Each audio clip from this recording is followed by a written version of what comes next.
Hello, good morning. कसे आहात सगळे? मी श्रद्धा स्वागत करते पुन्हा एकदा एका नवीन व्हिडिओमध्ये. आता तुम्ही म्हणाल ही एवढा पसारा का दाखवते आणि ही ब्रेड पण का दाखवते? या ब्रेडची एक स्टोरी आहे. काय सांगायचं तुम्हाला, हा ब्रेड 136 रुपयांचा आहे. तर झालं असं की मी दूध संपलं होतं सकाळी सकाळी आणि मी स्वतःसाठी म्हणून मी दूध ऑर्डर करत होते. सो म्हटलं की फक्त दूधच कसं ऑर्डर करणार 30 रुपयांसाठी, मग ते एवढे डिलिव्हरी चार्जेस द्यायचे आणि वगैरे सगळं. तर मग म्हणून म्हटलं की अजून त्याच्यासोबत 2-4 गोष्टी ॲड करूया.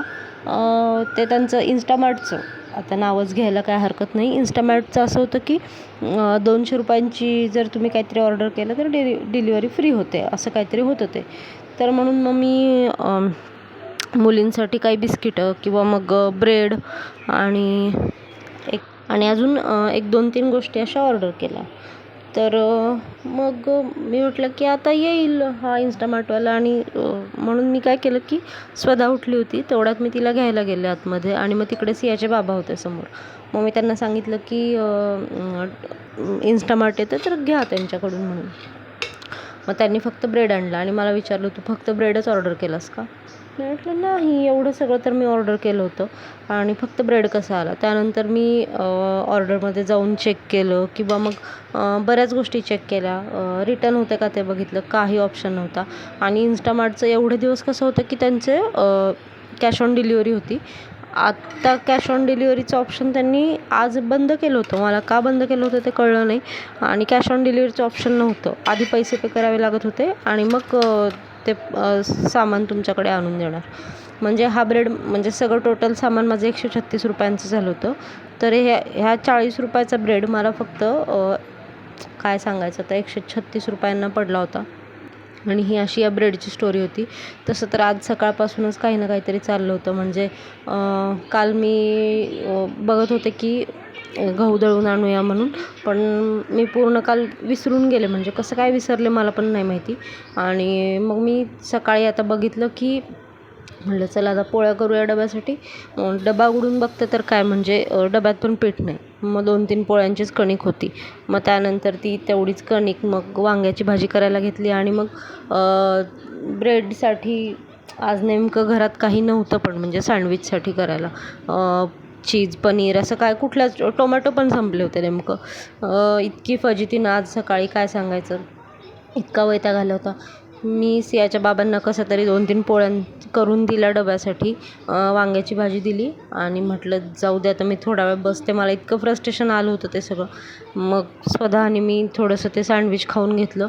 सिया तर अजून उठायची होती. त्यानंतर मस्त चहा घेतला रिलॅक्स आणि मग त्यानंतर मला थोडंसं बरं वाटलं. मग मी त्याच्यानंतरची पुढची कामं मग सुरू केली होती. त्यानंतर इथे मग म्हटलं केसांना तेल लावून घेऊया, ते खूप गरजेचं होतं. मग मी केसांना तेल लावायला घेतलं. मग म्हटलं नुसतंच तेल लावण्यापेक्षा, केस तर इतके गळत आहेत ना सध्या की काय माहिती. माझे केस खरं हिवाळ्यात गळतात, पण यावेळेस उन्हाळ्यात पण इतके भयानक केस गळायला लागलेत. म्हणून म्हटलं की काहीतरी रेमेडी करूया आणि मी करत असते म्हणजे मधून. पण मागच्या महिन्यात काय झालं की आम्ही ट्रिपला वगैरे गेलो होतो आणि मग त्या सगळ्या गडबडीत बाहेरचं खाणं आणि सगळ्या गोष्टी झाल्या. त्यामुळं काय कुठलीच केअर करणं झालं नाही. स्किन केअर नाही, हेअर केअर नाही, काहीच नाही. मग त्यासाठी मी इथे बाहेरच बाल्कनीत जे जास्वंदीचं झाड होतं त्याच्यातली एक जास्वंदीची 1-2 फुलं आणली आणि मग कढीपत्ता होता घरामध्ये, आपलं नॉर्मल कोकोनट ऑइल, आणि त्यामध्ये मी मेथ्या घातल्या होत्या. हे सगळं छान उकळू दिलं मस्त आणि मग त्याचं तेल मी केलं होतं आज. मला वाटलं की सियाला पण लावता येईल. सध्या मी सध्या तिचे केस वाढवते आहे म्हणजे, तर म्हटलं ही मुलगी पण लावेल तर कसलं काय. तिने तर तेल लावूनच घेतलं नाही त्या दिवशी. म्हणजे एकंदरीत त्या दिवशी कालचा दिवस त्या दिवशी म्हणण्यापेक्षा इतका असा विचित्र गेला ना की काय सांगायचं. आंघोळीला पण खूप उशीर झालेला. आधी तेल लावून घेतलं आणि सगळीच कामं इतकी मागे पडली होती ना. म्हणजे मी सकाळी लवकर उठले होते, पण ते सकाळी लवकर उठण्याचा माझा काही उपयोग झाला नाही. एकतर ते ऑर्डर आली तिथून जे सुरुवात झाली ना, ते काय आता विचारू नका.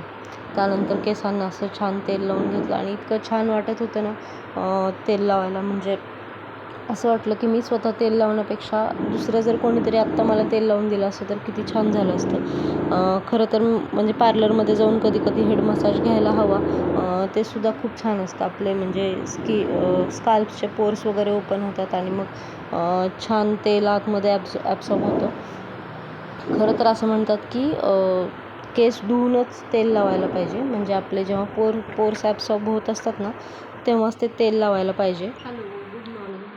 सो सकाळपासूनचं रुटीन शेअर करतेच आहे मी या व्हिडिओमध्ये.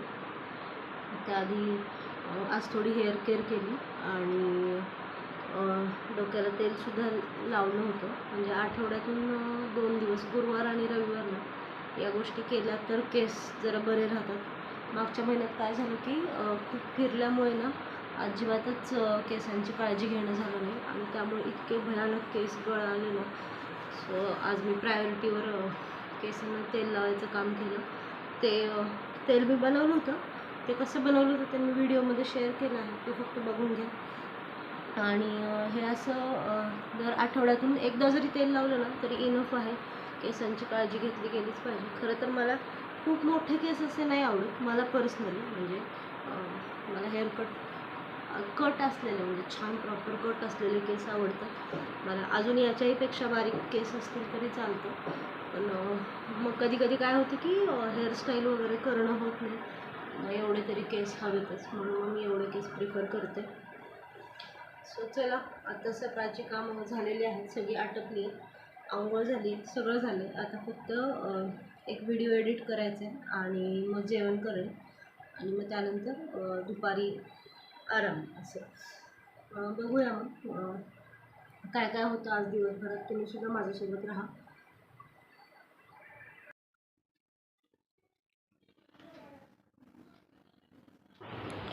त्यानंतर छान असं मॉइश्चरायझर वगैरे लावून घेतलं फेसला. आणि मी सध्या मिनिमलाईजचं मॉइश्चरायझर यूज करते. लाईट वेट आहे, मला छान वाटतं आहे स्वतःला आणि खूप सुंदर मला रिझल्ट आला आहे त्याचा. तर मी ते यूज करते. आणि VLCCचं सनस्क्रीम आहे ते यूज करते. सनस्क्रीम तर सध्या खूप मस्त आहे. म्हणजे तुम्ही घरात असा काही असा सनस्क्रीम लावलंच पाहिजे, नाहीतर मग स्किन म्हणजे माहिती नाही ते एकदम स्किनमध्ये आपल्या हे होतं. आणि जेव्हा ना आपण फेस मॉइश्चराईज करत असतो, त्याला हे लावत असतो, तेव्हा कंपल्सरी हे लावून म्हणजे मसाज करायचा थोडा ना थोडा तरी. म्हणजे काय होतं की स्किन आपली टाईट राहते नेहमीच. नाहीतर मग नुसतं आपण काय करतो की वरवर चला मॉइश्चरायझर लावले, सनस्क्रीम लावले, मग त्याने काहीच हे होत नाही. आणि तुम्ही बघा, म्हणजे थोडासा जरी मसाज केला ना तरी छान वाटतं. म्हणजे डोळ्यांच्या खाली किंवा मग कपाळावर जरा मसाज केला की छान ब्लड सर्क्युलेशन पण छान राहतं, स्किन टाईट राहते. सो थोडा तरी मसाज करणं मस्ट आहे. त्यानंतर दिवसभर मग काहीच शूट करणं झालं नाही आणि म्हटलं आजच्यासारखी फजिती उद्या नको, म्हणून मग दुसऱ्या दिवशीचा लसूण मी सोलायला घेतला होता रात्री. आणि आज सियाचे बाबा पण उशिरा येणार होते. तर म्हटलं मुली TV बघतात तोपर्यंत आपण लसूण सोलून घेऊया, म्हणून इथे लसूण सोलत बसले होते. मी असं खूप आठवड्याचा वगैरे एकदम असं काही लसूण सोलून ठेवत नाही. म्हणजे मी जसा लागतो किंवा मग 1-2 दिवसाचा वगैरे असं सोलून ठेवते. कारण मग ते आठवड्याचं ठेवलं की कधी कधी माहिती नाही फ्रीजला वगैरे वास लागतो असं मला वाटतं. म्हणून मग मी असं 1-2 दिवसाचं सोलून घेते. आणि इथे पावसाचं थोडंसं वातावरण झालं होतं, पण पाऊस काही येत नव्हता आणि इतकं गरम होत होतं. म्हणजे बघा, आता जर पाऊस नाही आला आणि ढगाळ वातावरण आहे तर इतकं गरम होतं ना त्यावेळेला, तशीच अवस्था झाली होती. आणि असं वाटत होतं की आता पाऊस पडावा आणि थंड व्हावं सगळं, पण पाऊस काय पडत नव्हता. आणि त्यामध्येच काय झालं की मला जरा कणकण आली होती. म्हणजे मला दुपारपासूनच असं वाटत होतं की माझं अंग जरा दुखतं, बॉडी पेन होतं. पण म्हटलं जाऊ दे, लगेच कशाला गोळ्या घ्यायच्यात. पण नंतर रात्री चांगलाच ताप आला होता मलासुद्धा. मग त्यानंतर आमटी करायची होती. मग आमटीसुद्धा करून घेतली छान अशी. आमटी काही नाही विशेष असं काही नाही. तेल, त्यामध्ये कढीपत्ता, लसूण, टोमॅटो, जिरे, मोहरी आणि आपली छान वाटलेली घोटलेली डाळ एवढं करून मी आमटी करते आणि ती मोठ्या गॅसवर उकळू देते. आणि मग आमटी तर मी आधीच्या ब्लॉगमध्ये पण सांगितले रोज लागतेच आमच्याकडे. म्हणजे कधीतरी रिप्लेसमेंट ठीक आहे, म्हणजे आठवड्यातून 15 दिवसातून एकदा गरगट्टा भाजी वगैरे करतो आम्ही, पण रोज कंपल्सरी आमटी ही हवीच. त्यामुळं म्हणून मग आमटी करून घेतली आधी. आमटी करत होते तेवढ्यातच सियाचे बाबा पण आले होते. आणि मग उद्याची डब्याची तयारी म्हणून त्यानंतर इथे हरभरे पण भिजत घातले. म्हणलं आज मला खूप बरं वाटत नव्हतं, म्हणजे असं कणकण आल्यासारखं झालं होतं. त्यामुळं म्हणून मग बाहेर पण गेले नाही, आणि बाहेर गेले नाही म्हणून मग भाजी पण आणणं झालं नाही. हे असे सगळे गोंधळ होतात. त्यामुळं दिवसाची सुरुवात छान झाली तर सगळं छान होतं.